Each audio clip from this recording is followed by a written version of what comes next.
Reach Up Media Productions. Parables of Life, Book 2. Book title: The Voice Whispered, Confess. Written by Adam Ama Jeblo. Chapter 1. The Black 2025 Toyota Land Cruiser GXR, a government-issued vehicle, inched forward with other vehicles in midday traffic on a city center street. Seated in the back passenger seat, Emmanuel Azuma relaxed comfortably. All the vehicle's windows were rolled up, and the interior was cool from the air conditioning. Azu, as he was usually called, gazed out of the window at hawkers milling about, wading through the tight traffic and peddling their wares, seeking to make some money to feed their families. Azu remembered not long ago he was also like them, running around the city of Accra, chasing after one contract or another he could secure for the small printing business that had been sustaining him and his family. Thank God his situation had changed, he told himself, looking at the desperate struggles of the hawkers in the traffic. Azu heard his phone vibrating, which he had placed on the seat after a call. The ringtone began blaring. A call was coming in. He took his attention from sights he had been watching outside the window to pick up the phone. The phone screen showed TV installer. He had been waiting for that particular call to come in. He put the phone to his ear. "Hello," he answered. He listened to the message from the person at the other end of the call. "So your guys are on their way to the church now," he said to the person behind the call. "Okay, can they finish all the installation work today?" he said. He listened to the person speak some more. Then he replied, "Okay," took the phone from his ear and ended the call. He set the phone back on the seat by his side. "Captain," he called out. "Yes, Honorable," answered the man in the driver's seat. "Drive to the church premises. The guys from the TV shop are there installing the TV displays. I want to go and see the work they are doing." "Yes, boss," the man called Captain replied, maneuvering the big vehicle out of traffic onto a side street to head to their destination. As the vehicle headed on, Azu was tapping his foot repeatedly, a habit of his when he was engaging in some deep thought. He needed to talk to Reverend Awuni, he decided. It was time the man knew his intentions. He had to let him know where he stood regarding the matter. When Azu's mind was settled on the issue, his foot ceased its tapping, and his gaze went back to the window, looking at the scenes passing by. He realized they had entered the narrow street going toward the church. Azu adjusted his body in the black leather seat. He took up his two cell phones and held onto them. Soon, the Land Cruiser vehicle was entering through the open gates of Heaven's Light Church onto the premises, went forward onto the side of the church building, and the vehicle parked. Azu opened the door to get out. Immediately, Ofosu, the security guard, who had run out of the security guard room, was at the car's door, which Azu had opened. Ofosu holding onto the door wide, Azu stepping out of the vehicle. "Good afternoon, Honorable. Welcome," Ofosu greeted. His lips turned wide, showing his full front teeth in excitement. Azu got out of the vehicle, Ofosu shutting the door lightly. Azu began walking, heading for the entrance. He noticed the Reverend's car parked. Azu shook his head in bemusement at the old Peugeot 406 car that the Reverend insisted he would continue to drive. Even though he had offered the Reverend one of his SUVs, a Mitsubishi Outlander, Reverend Awuni had refused, said no to his offer, saying he was content to drive his old car. It was within his budget to maintain, he had explained. If maintaining the vehicle was going to be a problem for him, he had assured him that he would pay the fuel and maintenance costs every month. Still, Reverend Awuni refused. His loss, Azu concluded, thinking back on the discussion they had had that day. Ofosu rushed to catch up with him. "Is the Reverend around?" Azu asked him. "Yes, Honorable. He came some hours ago.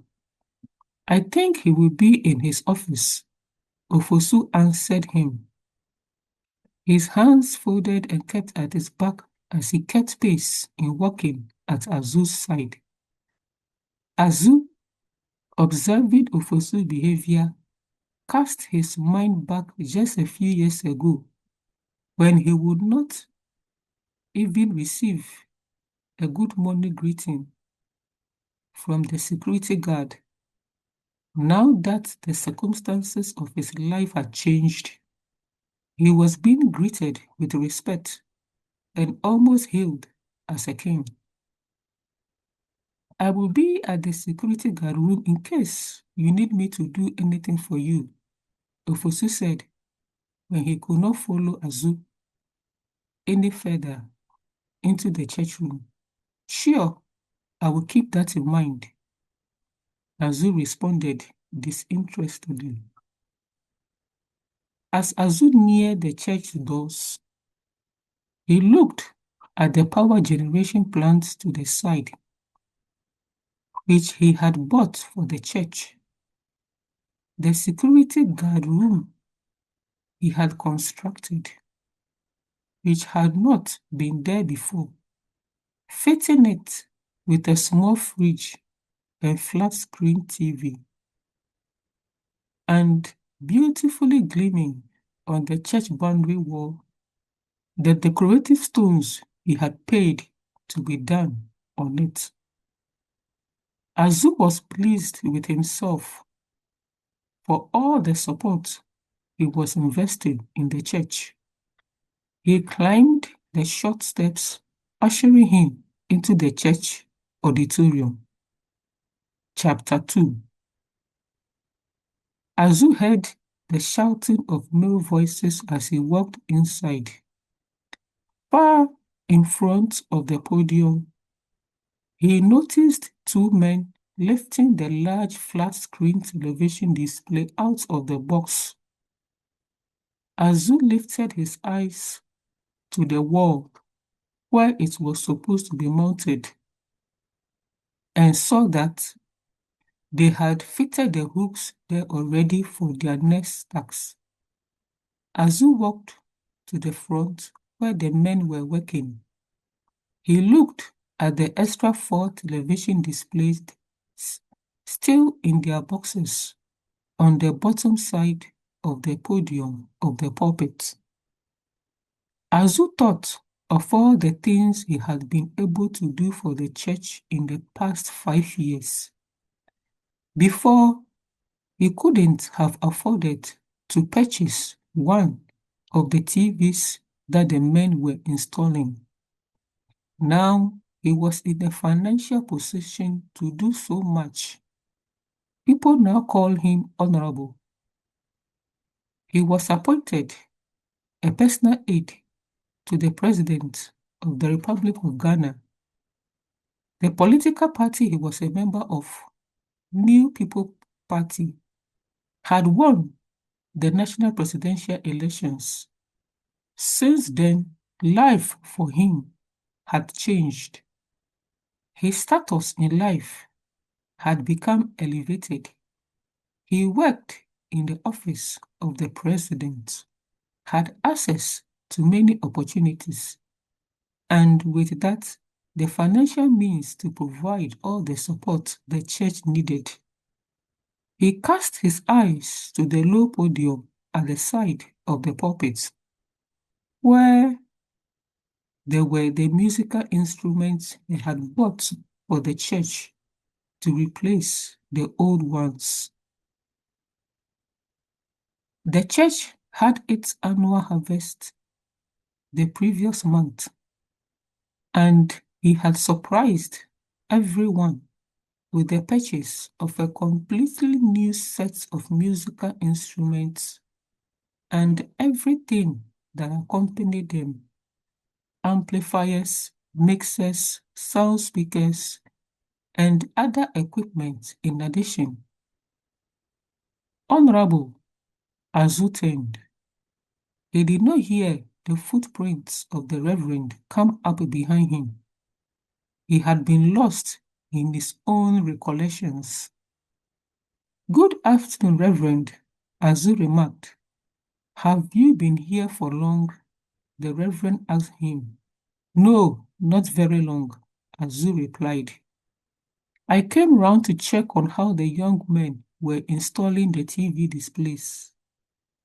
Reverend Awuni looked toward the podium where the young men were lifting the heavy TV screen to fix into its holder. "The work appears to be proceeding well," Reverend Awuni said. "I will be in my office," Reverend Awuni said, turning to head towards the way. "Okay, Reverend, I will be coming to your office soon. There is a discussion I want to have with you," 𝐲𝐡 informed him. "Okay, Honorable, I will be waiting for you," Reverend Awuni answered, continuing toward his office. 𝐲𝐡 watched the young men work for a while. When he was satisfied that all was going on well, he left to have that discussion with the Reverend. One of the reasons why he had come. "Reverend," he knocked on the door. "Are you there?" "Yes, Honorable, come in," came Reverend Awuni's response from the other side of the door. 𝐲𝐡 entered the office. Reverend Awuni rose to welcome him. "You can have a seat, Honorable." Reverend Awuni pointed to one of the 2 chairs opposite him at the other side of his desk. 𝐲𝐡 pulled out one of the chairs and sat in it. He set his 2 mobile phones on top of the desk. "How can I help you?" Reverend Awuni opened their discussion, sitting up straight on his chair to hear what 𝐲𝐡 had come to have a chat with him about. 𝐲𝐡 shifted in his seat. It was better to get to the matter right away, he told himself. So he got to it. "Reverend, it's been 6 months since we returned from the burial of the king upon Sir, has there been any decision made about his replacement? Reverend Awuni knew the question would come up eventually. He sat up in his high back chair. Yes, the church elders have decided on someone to fill the position. Who have they decided on? Azu demanded to know. It is someone the church eldership has decided is worthy to fill the position, answered Reverend Awuni. I hope it's me. Reverend Awuni's eyebrows shot up in astonishment.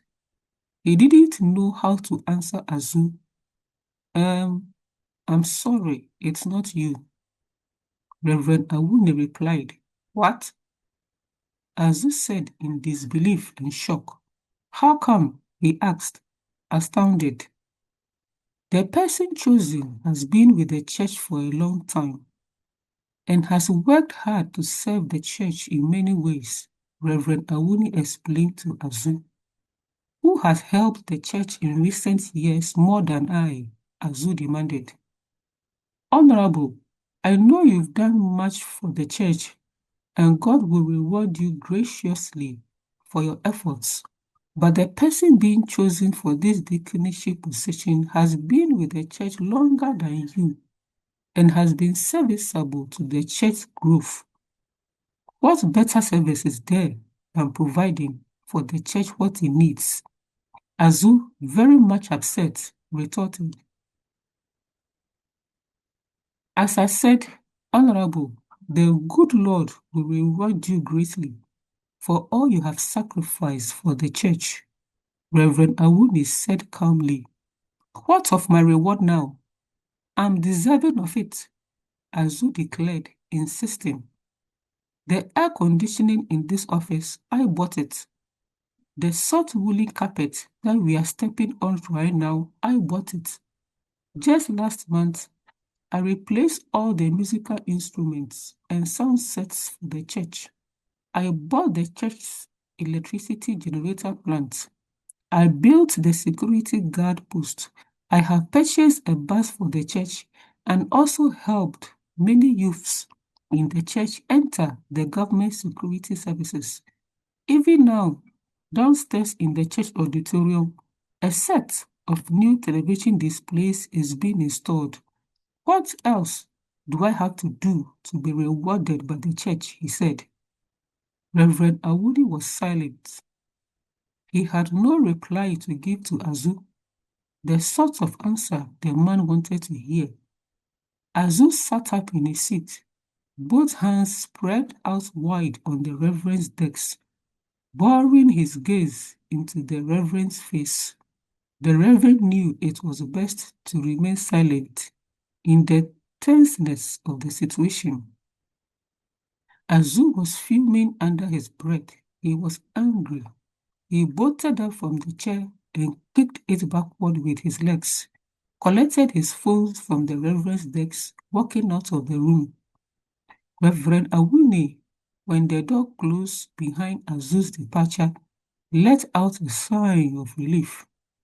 He had not even realized he had been holding his breath over the tension in the room. He was glad it was over. Honestly, it had gone better than he had expected. Finally, he relaxed into his chair and continued with the work that he had been occupied with. Azu, angry, tromped down the stairs as he left the Reverend's office. He began to form a thought, and it was taking root as he descended into the main auditorium. The plan he had formed settled in his mind. It was what was to be done, he said to himself. Chapter 3.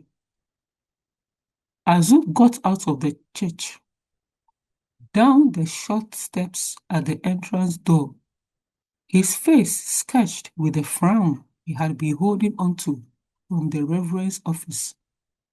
His driver, who also served as his bodyguard, the one he called Captain, leaped up from the seat he was sitting on at the entrance of the security post door where he sat chatting with 𝐓𝐡𝐞.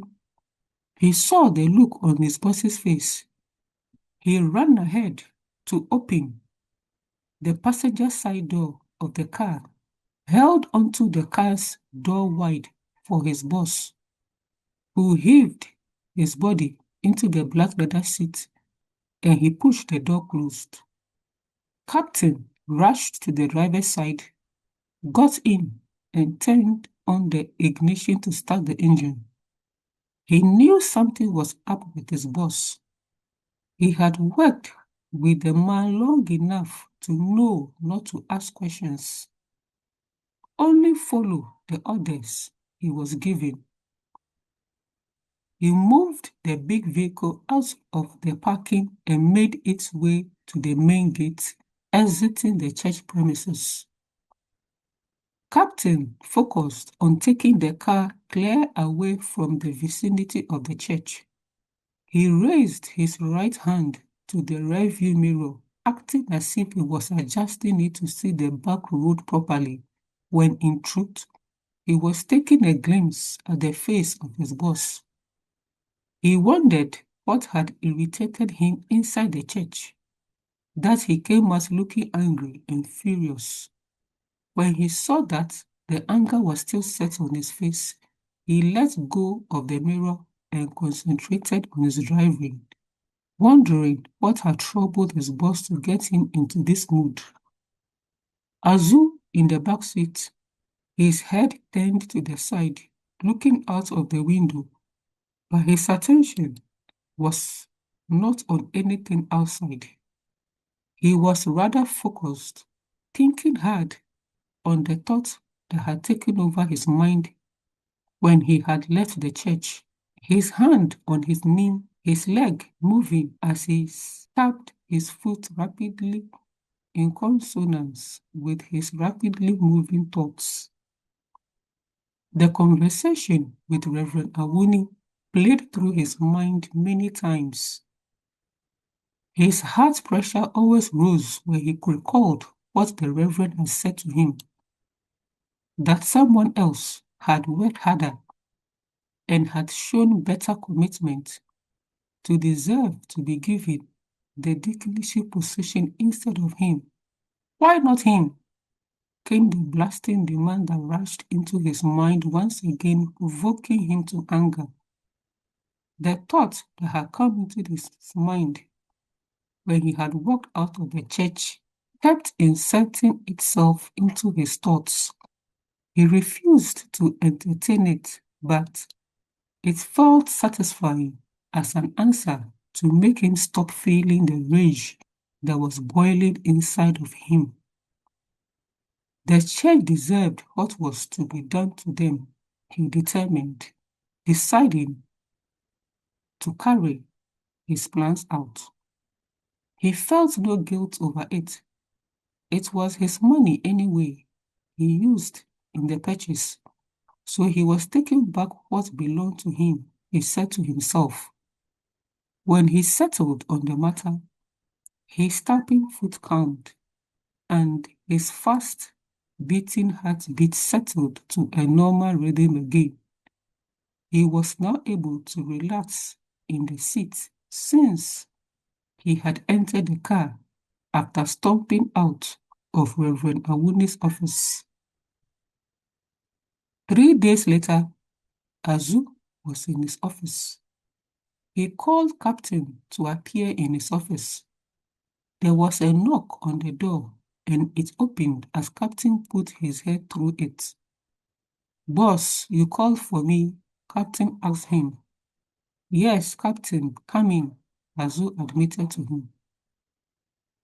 Captain came into the office and stood in front of his boss. His arms held behind his back, his legs braced apart in a stance of authority, ready for action.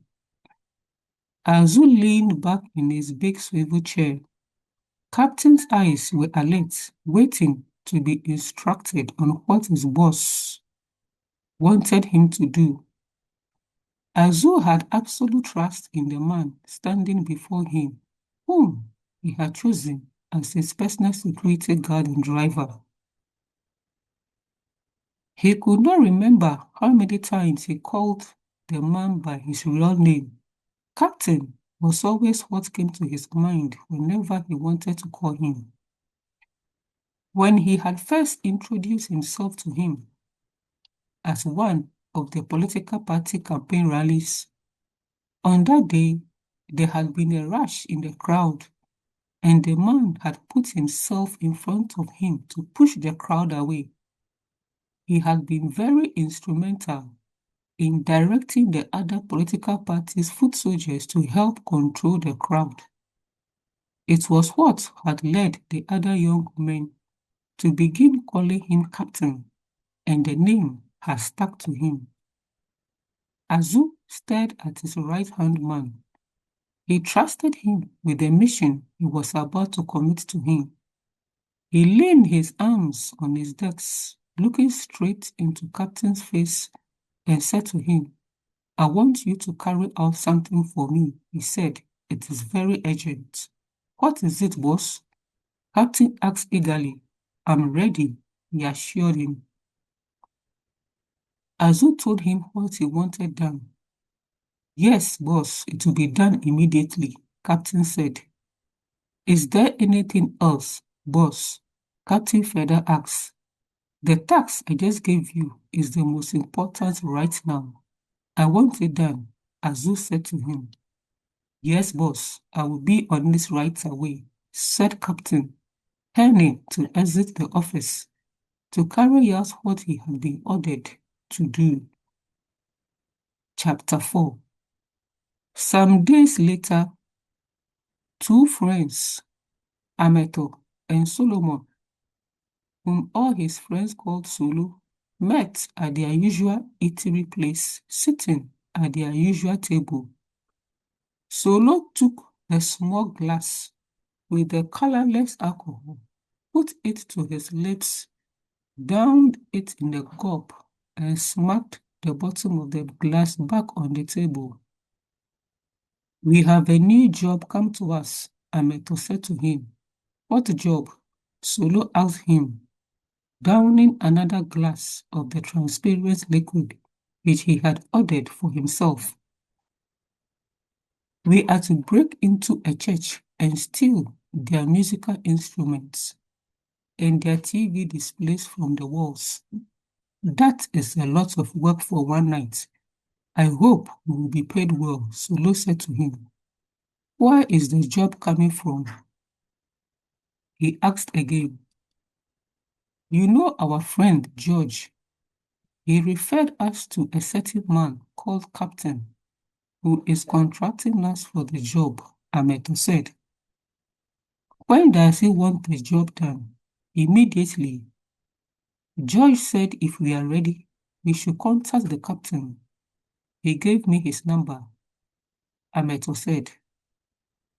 Solo downed his third drink from another small glass. "Let's order some food. I'm hungry," 𝐴METO said to him, lifting his hand to signal a waiter to come to their table.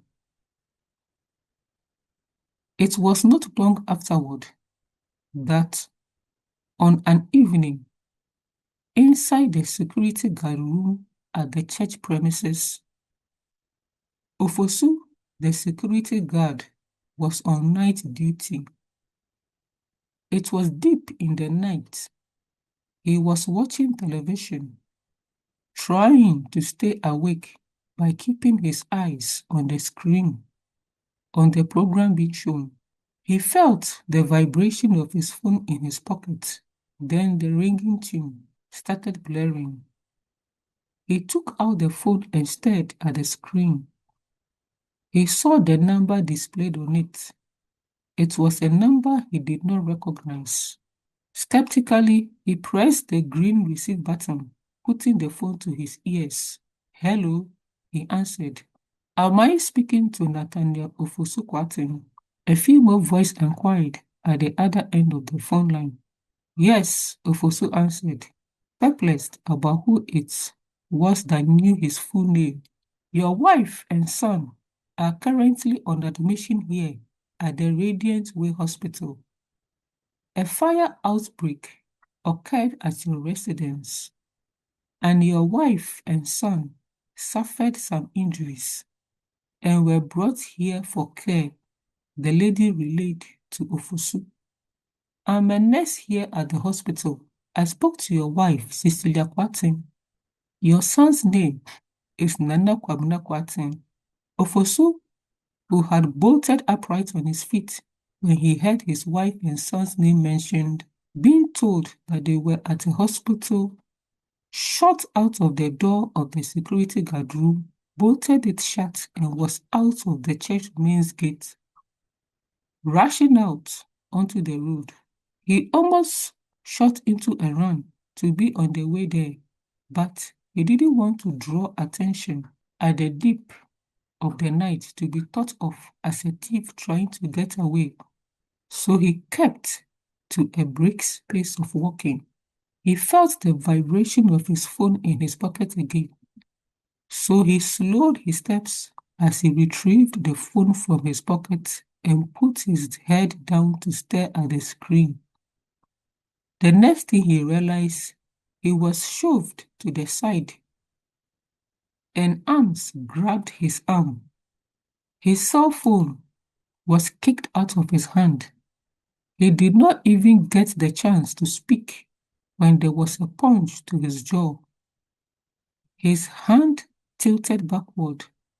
He felt a kick to the back of his knee. He stumbled, fell backward, and hit the ground.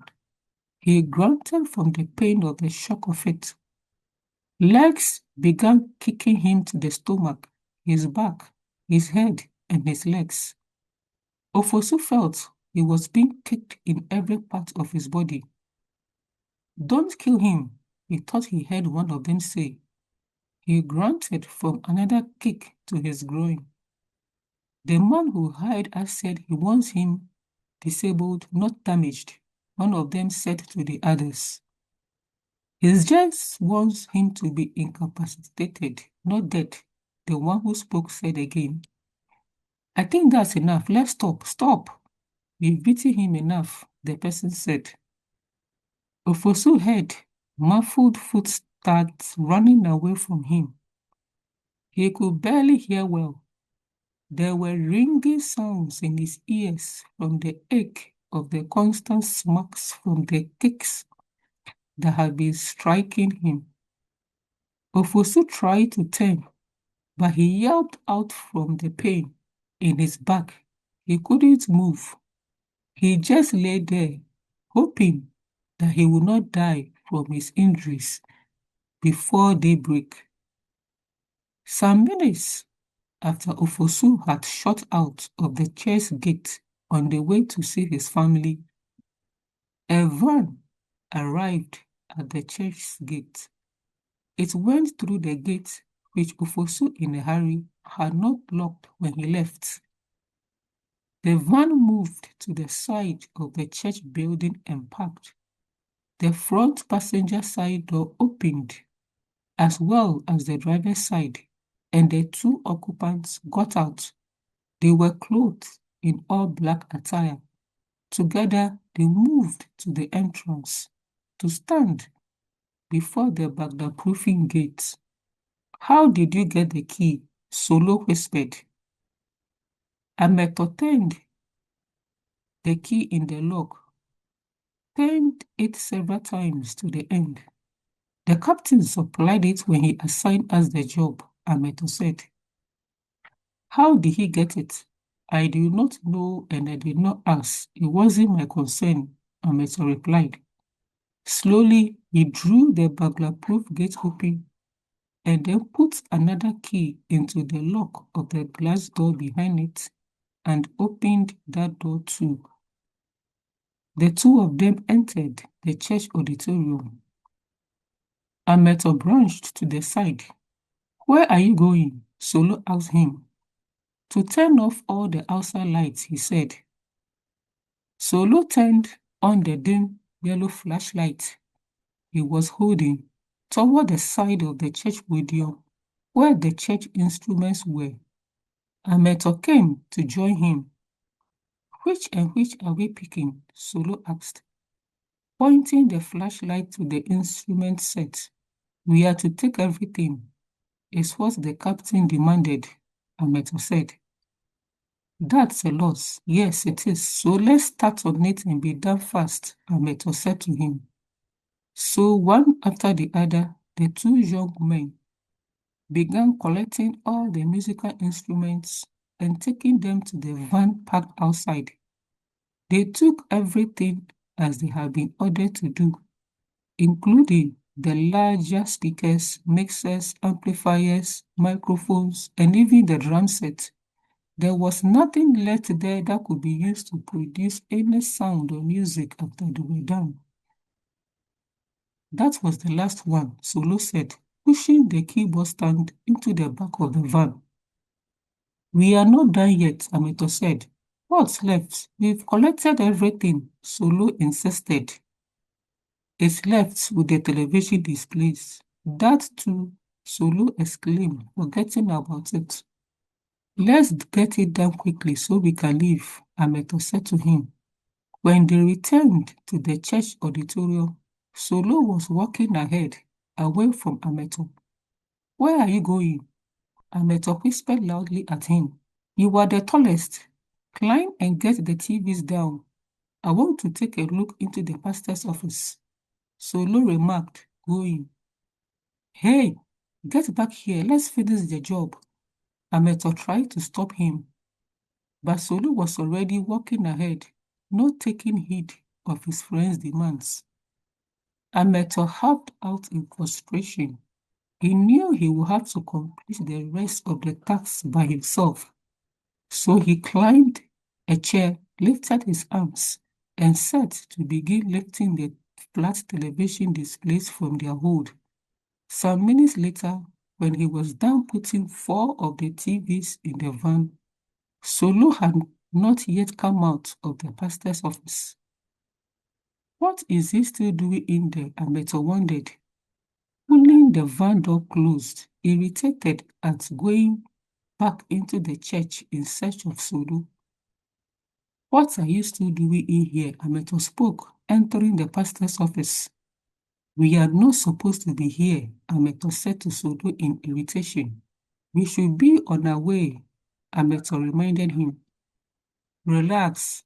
I just wanted to check if there was some valuables to pick," Solo said, annoyed at being interrupted. "And you haven't found anything yet?" 𝐲𝐻𝐞 exclaimed. "Still looking," Solo said. "The pastor has locked all his drawers." Solo opened one wall cabinet. He flashed the torchlight in. "Phew," he whistled lightly. "This will do," Solo said, satisfied, pulling silver and gold-plated containers of hot were communion pans out of the cabinet, setting them on the pastor's desk by him. "Don't take that," 𝐲𝐻𝐞 ordered. "Why not?" Solo said in response to 𝐲𝐻𝐞's complaint. "Don't you know what they are?" "Yes, I know what they are. Communion bowls," Solo replied. "And you want to take them?" "Yes, I'm taking them to go and sell them," he said firmly. "Hurry up, let's go then. We've kept too long here," 𝐲𝐻𝐞 remarked, annoyed, turning to leave. Solo lifting a bottle of wine out of the cabinet. "You are taking that too?" 𝐲𝐻𝐞 protested. "I can't leave this expensive-looking wine behind." "It's good for drinking," Solo said, setting it on the table, along with the other items he had collected. "I'm leaving," 𝐲𝐻𝐞 threatened, finally dashing out of the door. Solo quickly packed up the items. He put them into a sack he had come with. He knew that his friend 𝐲𝐻𝐞 sometimes made good on his threats, so he quickly lifted the sack, dashing out of the door. 15 minutes later, the two thieves in the van they had filled with the church's musical instruments were on the highway heading for a warehouse where they were told to unload the goods. Chapter 5. It was morning. Reverend Awuni was driving through the church's gate, which he was surprised to find open ajar. Normally, 𝐓𝐡𝐞, the security guard, came out of the guard room to greet him, but this time there was no one on the compound. After he parked his car at a spot and got out, he went to turn the doorknob of the security guard room, but the door was locked. He knocked on the door, but he received no response. 𝐓𝐡𝐞 had the keys to the auditorium's doors. Reverend Awuni walked to the side of the church building. He noticed the side door opened. Maybe 𝐓𝐡𝐞 was inside. When Reverend Awuni went inside the church, the sight that met him, the shock of it, he felt as if his heart dropped into his stomach. All the church's musical instruments were gone. He went to the storeroom, but nothing was taken there.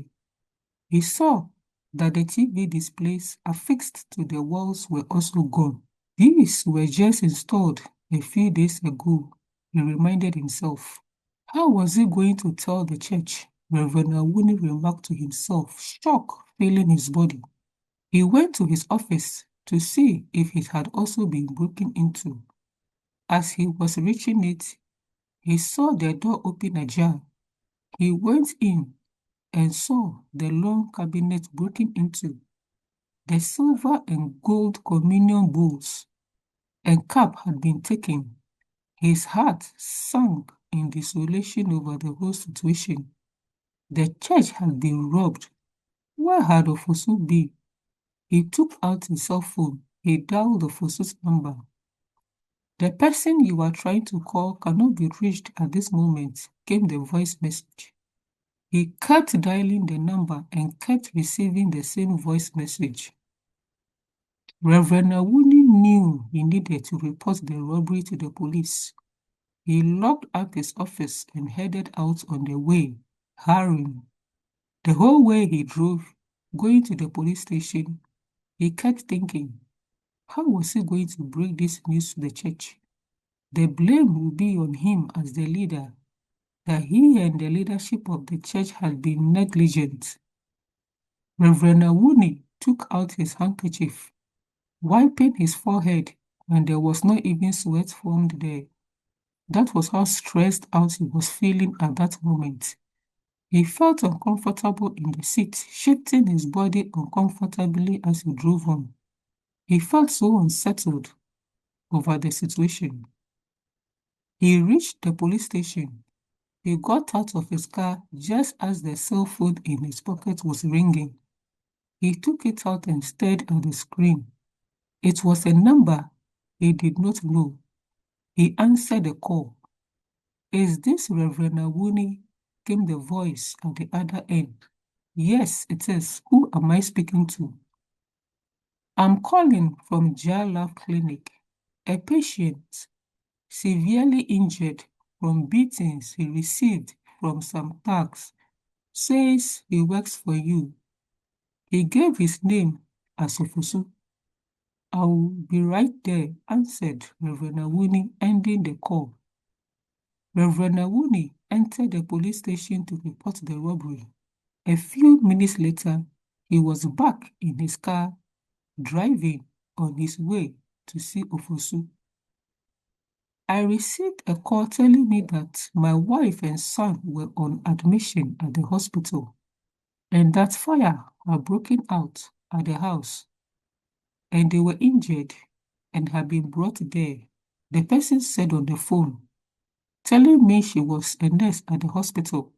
She even mentioned Cecilia and Nana Kwabene's name, so I believe that what she was saying was true.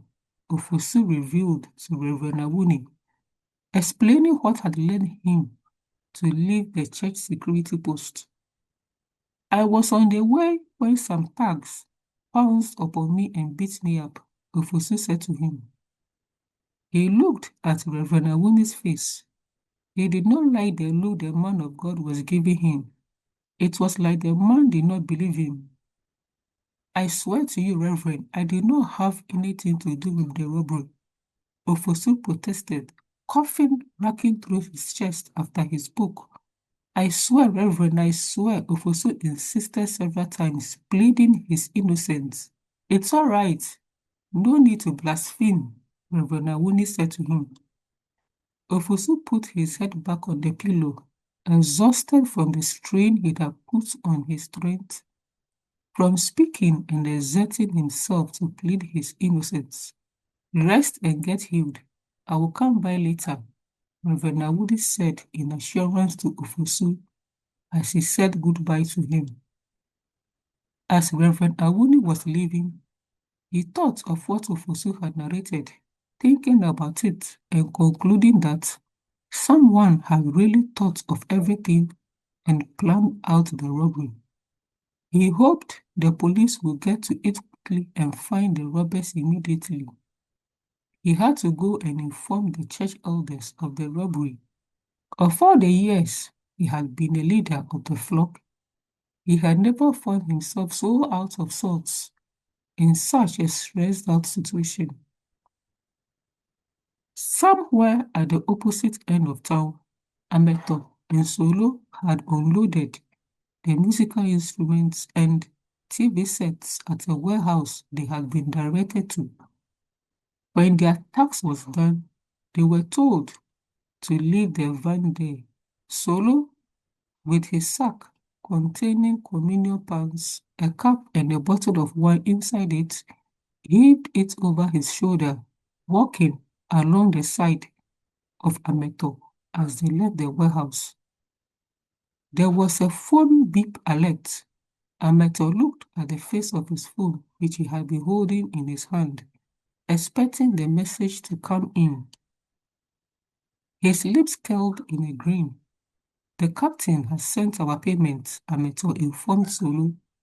How did he know we had completed the job and brought the items? Solo asked, confused. Didn't you see the CCTV cameras at the side of the warehouse?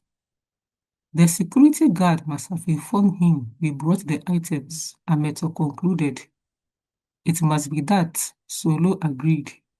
How much did he send? Solo asked him. 𝐤𝐤𝐤 turned the phone screen towards Solo, showing him the mobile money alert received. Yes, that is what I'm talking about, Solo exclaimed in exhilaration. The two of them walked out of the warehouse together to share the money received. Solo never missed an opportunity to have a good time. He spent the money he had on enjoying himself when it came into his hands. He was at the Good Time pub that evening after receiving his share of the money from 𝐤𝐤𝐤, getting some bottles of beer and ordering plates of grilled chicken to go along with it. He was in the company of two ladies, one on each side of him. They had come to spend the money with him, so they drank, ordered more drinks, and chewed more grilled chicken. The ladies crackled with laughter and encouraged Solo on as he shared his not-so-funny jokes to entertain them. As the night went on, Solo decided he was tired. He wanted to go back to his place. Know what, ladies? I have a fantastic bottle of wine at my place. It was a gift given to me, blessed right from heaven. Come with me to my place and we will continue with our celebration. I even have a gold cup you can drink the wine out of to receive the full blessings from it, he said to his female companions. Next, Solo was in a taxi with the ladies, heading for home. The cork made its popping sound. Solo ejecting it from the wine's bottle's mouth. The ladies laughed, delighted, clapping with excitement. Let's have a taste and find out if it tastes as it has been said of it, Solo said, holding the gold cup that he had taken from Reverend Awuni's office cabinet. He poured the red liquid into the gold cup, pushed the cup to his lips, sipped first, and then gulped down a large mouthful. He poured more wine to top it up and gave it to one of the ladies, who took her turn, and the other companion received the gold cup next and drank the wine from it. So Solo and his female companions emptied the bottle of wine. So drunken, they slumbered on his living room sofas, the empty bottle lying on the floor by their feet, the gold cup discarded lying on another spot on the floor. So the night ended, Solo falling asleep in the midst of his female companions, snoring his lungs out. A man who lived his life without a care about anything. "Leave me alone," Solo shouted, jerking violently out of sleep. His eyes shot open, realizing he had managed to fall asleep. It had been 2 weeks since the night he had drank the bottle of wine that he had taken from the church office. He had not been the same since. Nothing had been normal in his life again. The most troubling thing for him was that he could not fall asleep.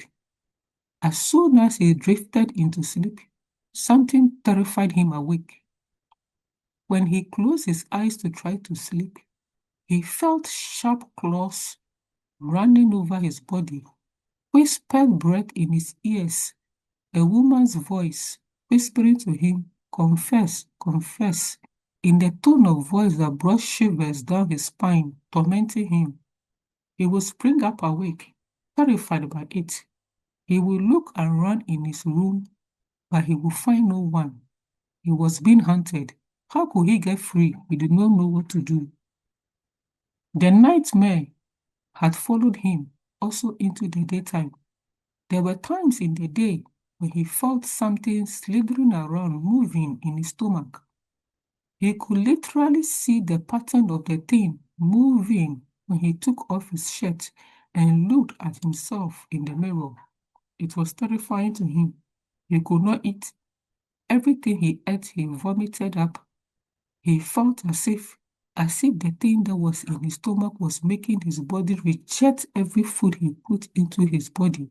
He had been trying to get in touch with his friend 𝐓𝐴𝐻𝐿, but could not reach him.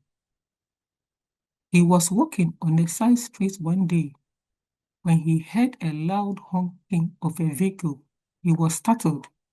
He looked at his surroundings. He realized he had wandered out of the way onto the street, in the path of an incoming vehicle.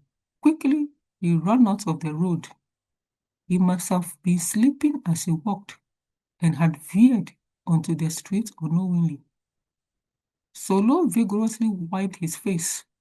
His eyes were all bloodshot from lack of sleep. He felt a pounding headache. All his muscles ached. He needed to talk to someone. He needed help, but did not know what to do. He took his cell phone out of his pocket and dialed 𝐴𝐻𝐿's number. It rang and rang and rang again. He was almost about to give up when there was a click sound at the other end. "Hello, Solo. Where have you been?" Solo shouted into the phone. He didn't care that people around him turned to stare at him when he shouted. "Take your time. What is it?" 𝐴𝐻𝐿 answered calmly. "I'm in trouble. I need your help." Solo shouted at him. "What sort of trouble?" 𝐴𝐻𝐿 asked, sounding alert. With the kind of activity they engaged in, 𝐴𝐻𝐿 was always cautious. "It's not the kind of trouble you are thinking. This is something else," Solo shouted at him in desperation. 𝐴𝐻𝐿 heaved a sigh of relief, the fear that he had felt leaving him. "Where are you? I want to come meet you to show you what I mean," Solo said to him. "Okay, let's meet at our usual spot. I will be..." The phone line cut short before 𝐴𝐻𝐿 could complete his sentence. He wondered what was up with Solo. He left what he had been doing to go and meet up with Solo at their usual spots. Chapter 6. You are not having any drinks today, 𝐲𝐻𝐻 said, in surprise at looking at the empty table before Solo. His friend, who never denied himself having some drinks whenever they came here to their usual spot. I can't keep anything in my stomach, came Solo's reply. 𝐲𝐻𝐻 looked at his friend and realized that he looked worse for wear. What was going on with him? I can't eat, I can't sleep, I can't even keep down water. Why have you developed a stomach ulcer? 𝐲𝐻𝐻 asked in sympathy over his friend's distress. No, I don't have an ulcer, Solo shouted, frustrated. Something is moving inside my stomach, he said. I can feel it, putting his hands on his belly. 𝐲𝐻𝐻's eyebrows shot up in bewilderment from what Solo had said. Something moving inside your stomach, you say? 𝐲𝐻𝐻 replied slowly to be sure he heard well what Solo said. Yes, I feel something slithering inside my stomach. I even see the shape of it when I look at my body in the mirror, he said. 𝐲𝐻𝐻 did not know whether to believe his friend or that Solo was beginning to go mad. I don't know what to do to stop it, Solo exclaimed. I need your help. What do you want from me? 𝐲𝐻𝐻 said to him. I don't know, Solo, almost in tears, said. I need help, he repeated. I think I should confess of what we did, Solo said to 𝐲𝐻𝐻, scratching his eyes violently, which had turned red from irritation of being scratched continually. Solo truly must not be sleeping well at all. 𝐲𝐻𝐻 began to realize that there was something wrong with his friend. Confess to what? 𝐲𝐻𝐻 asked him, confused. Confess that we stole the musical instruments from the church. Shh, keep your voice down, 𝐲𝐻𝐻 said to Solo, looking around so that his friend's outburst did not draw attention. Don't be stupid. What do you mean by you want to confess? 𝐲𝐻𝐻 said, sounding irritated. Just because you are suffering from a small stomach upset, you want to end up in prison for it, 𝐲𝐻𝐻 said, becoming angry himself. It's not just the thing in my stomach. I've been hearing a woman's piercing voice whispering in my ears whenever I close my eyes to sleep. And I feel sharp claws running over my body. I wake up with my skin scratched, with welts appearing. I'm being tormented by demons, Solo said to his friend. Why are all these things happening to you? 𝐲𝐻𝐻 said, trying to ascertain if Solo was feeling okay or just going through an experience. I think it is because I drank the wine. Everything started after I drank the wine, he said. What wine? 𝐲𝐻𝐻 asked, trying to recollect from his mind if Solo had told him anything about some wine. The wine I took from the church. The light came into 𝐲𝐻𝐻's eyes as if everything was making sense now. Did I not warn you to not touch anything that was in the pastor's office? You did not listen, 𝐲𝐻𝐻 said to him, angry. As for this problem, I cannot help you with it. You are on your own. I'm leaving. 𝐲𝐻𝐻 bolted up from the chair, up on his feet, and rushed out. 𝐲𝐻𝐻, come back. Where are you going? Don't leave me. Solo was shouting to his friend, but 𝐲𝐻𝐻 was long gone. Solo almost began weeping at the rejection of his friend. He did not know what to do or where to go. He did not have anyone else. He stumbled up from his seat. He felt wobbly. He was tired from fatigue, lack of food, and lack of sleep. He knew there was only one place to go and nowhere else. He stumbled, trying to steady himself as he walked on. The whole time he was on his way, he continually heard the piercing whispers in his ear, crying at him, confess, confess, confess. Solo found himself standing before the gate of Heaven's Light Church. He put his hands on the metal bars of the gate, shaking it and shouting, I want to confess, I want to confess. Ofosu who was inside the security guard room, heard the disturbance and came out. I want to confess, he heard the person say again, shouting it out. When Ofosu came to the gate, the person, on seeing him, looked relieved and shouted, I did it. I robbed the church. I did it.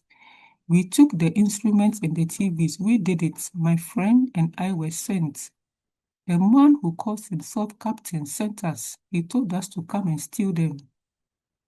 Ofosu put his hand to his chest, a big relief passing through his body. He was finally vindicated. His innocence proven.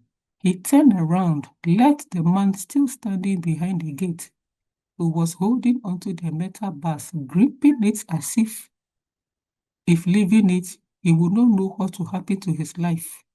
Ofosu rushed into the church to get Reverend Awuni to inform him that a man standing behind the gate, who looked like he had been visited by the devil himself, had come to confess to the robbery.